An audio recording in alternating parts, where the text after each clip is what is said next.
अस्सलामु अलैकुम वरहमतुल्लाहि वबरकातुहू। इस वक्त हम दिल्ली में हैं। दिल्ली के शास्त्री पार्क में एक जगह आज बड़े पीर दस्तगीर रोशन ज़मीन हुज़ूर शेख अब्दुल क़ादिर जीलानी गौसे आज़म रज़ी अल्लाह ताला अन्हु की 11वीं शरीफ मनाई गई। चूँकि 11वीं शरीफ का महीना है और इस महीने में तमाम दुनिया भर में हज़रत बड़े पीर दस्तगीर रोशन ज़मीन गौसे आज़म रज़ी अल्लाह ताला अन्हु को मुख्तलिफ़ तरीक़ों से ख़िराज अक़ीदत पेश किया जाता है। जगह भी बनाई जाती है, लोगों में खाना भी तकसीम किया जाता है। तो वहीं ज़िक्र अज़कार की मजलिस भी होती है, फिर उसके बाद भी लंगर होता है।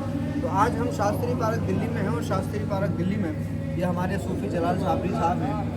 इन्हीं की सरपरस्ती और सदारत में आज की ये मजलिस हुई और इनके तमाम मुरीदीन मोतक़ीदीन मुतवस्सिलीन इस सिलसिले के यानी साबरी सिलसिले के तमाम ही लोगों ने यहाँ पर शिरकत की और खुसूसी तौर से बतौर मेहमान जो लोग भी तशरीफ़ लाए वो हमारे करम फरमा मुहिब गिरामी हमारे बुज़ुर्ग हैं हाफिज़ सलीम साबरी साहब हैं। सिलसिले साबरिया के दिल्ली में एक अजीम शख्सियत है और बैनून चेहरा है।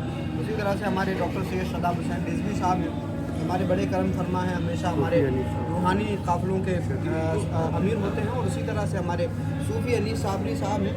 जितने भी लोग आप देख रहे हैं सोनी साहब सूफ़ी अनीस अशरफी साहब हैं माशाल्लाह। तो इनसे हमारा रिश्ता ये है कि हम लोग एक ही सिलसिले के अल्हम्दुलिल्लाह। यूँ फिर सारे सिलसिले चिश्तिया निज़ामिया और साबरिया से हम लोग वाबस्ता हैं अल्हम्दुलिल्लाह। तो आज ये यहाँ पे 11वीं शरीफ की मजलिस हुई। अल्लाह रब्बुल इज़्ज़त ने ईमान वालों को और नेक अमल करने वालों को ये इनाम अता फरमाया है कि जिस बंदे ने भी ईमान के साथ में नेक अमल किया, परवरदिगार ने उसकी मोहब्बत लोगों के दिलों में बैठा दी। तो बगदाद और दिल्ली का फ़ासला तो बहुत ज़्यादा है, लेकिन दिल बगदाद वाले से ऐसे मिले हुए हैं कि हम दिल्ली में बैठ कर के हज़रत गौस पाक की बारगाह में ख़िराज अक़ीदत पेश कर रहे हैं। ये बंदों की कोशिश से नहीं होता, जिस पर अल्लाह पाक फ़ज़ल फरमाता है उसकी यादों को लोगों के दिलों में ज़िंदा रखता है। हमें फ़ख्र है इस बात पर कि हम गौस पाक रज़ी अल्लाह ताला अन्हु की 11वीं मनाते हैं, हज़रत गरीब नवाज़ की 6वीं मनाते हैं, बाबा कुतुब की 14वीं मनाते हैं, हज़रत साबिर पाक की 13वीं मनाते हैं, मखदूम पाक की 28वीं मनाते हैं। ये तमाम जो तारीख़ें हैं इनको इसलिए याद किया जाना चाहिए कि उन औलिया अल्लाह के ज़िक्र से हमारे दिलों में नूर भी पैदा होता है। जिस जगह इनकी मजलिसें होती हैं वहाँ पर अनवार और रहमत की बारिशें भी होती हैं, घर से अलाओं का बलाओं का ख़ात्मा भी होता है। तो चूँकि हम गाँवों के कल्चर से आते थे तो गाँवों में मिलादें होती थी, मजलिसें होती थी, महफ़िलें होती थी।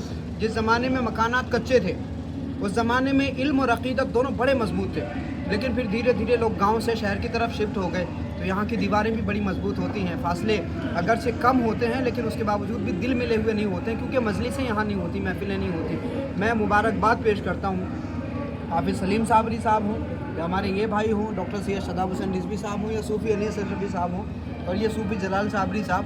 वो जो रिवायत है ना मीलादों की, दीन जो है जलसों से ज़्यादा मीलादों से फैला और सूफिया की खानकाहों में जो ज़िक्र अज़कार की महफिल थी उनसे फैला है। लोगों ने दीन वहाँ से सीखा है। तो ये जो लोग हैं ना, ये राजधानी दिल्ली में आज भी अल्हम्दुलिल्लाह मुख्तलिफ़ मकामात पर भले ही छोटी मजलिस होती है लेकिन होती है लोगों के दिलों में अल्लाह रसूल का ज़िक्र पहुँचाने के लिए, औलिया अल्लाह के ज़िक्र को आम करने के लिए इस तरह की मजालिस का एहतमाम मुख्तलिफ़ मौक़े पर होता रहता है। मैं तमाम शहर में रहने वाले उन मसरूफ़ मुसलमानों से ये कहना चाहता हूँ, आपने पैसा कमा लिया, तालीम हासिल कर ली, लेकिन बुज़ुर्गों की अक़ीदत अगर दिल से निकल गई, अल्लाह रसूल के बारे में मालूमात अगर आपने हासिल नहीं की तो यकीन जानिए फिर कुछ भी नहीं कमाया, सब हाथ से चला जाएगा। तो ज़रूरत इस बात की है कि जिस तरह से इन मजलिसों के ज़रिए हमारे दिलों में अपने बुज़ुर्गों की अक़ीदत रूहानियत ज़िंदा है, ज़्यादा से ज़्यादा इस तरह की मजलिसों का अहतमाम करें और इस तरह की महफ़िलों का एहतमाम करके अपने घरों में रहमत व अनवार की बारिशें भी कराएं और अपने बच्चों को इस तरह की रिवायतों से जोड़ें। सूफ़ी जलाल साबरी साहब को आप दुआ भी दे सकते हैं और जो है इस तरह के कामों में शिरकत करके ख़ुद भी आप दुआओं का ज़रिया बन सकते हैं। बहुत बहुत शुक्रिया।